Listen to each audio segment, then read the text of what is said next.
Peoria's homeless advocates are saying they are braced now for a difficult winter. This after the city approved new rules that could result in fines for the homeless. It's Wednesday evening. I'm Tyler Lopez. And I'm Janice Rebholtz. As the temperatures drop, advocates are warning the consequences could be dangerous. Gianna Zhao spoke with city leaders and a local not-for-profit to learn how the policy is impacting the unhoused.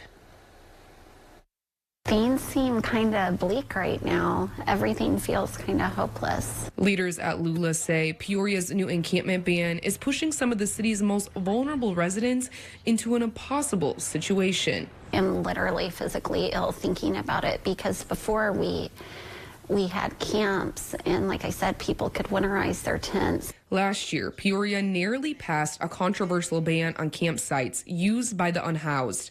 Under the policy, anyone living in an encampment receives one warning, then escalating fines. Another further offense could cause 90 days in jail. Common sense realizes that somebody who's being forced to sleep in a tent or an abandoned building or an alleyway or a doorway isn't going to have the money to pay a fine. Since the ban, City Council has allocated around $200,000 to Lula, but city leaders say that funding is now gone. The project was funded through our American Rescue Plan allocation, which has now been exhausted.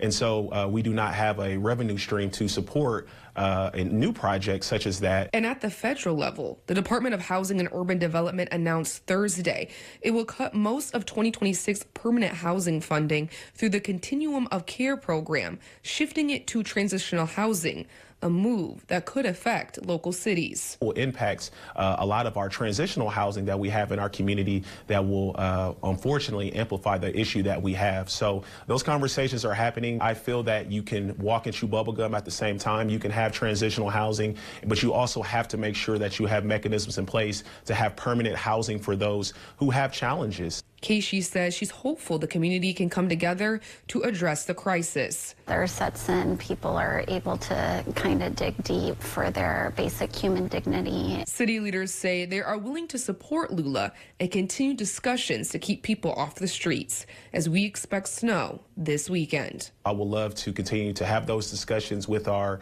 partners in that space who can bring us suggestions to see how the city can best position itself to support them in their efforts. In Peoria, Gianna Zhao, 25 News.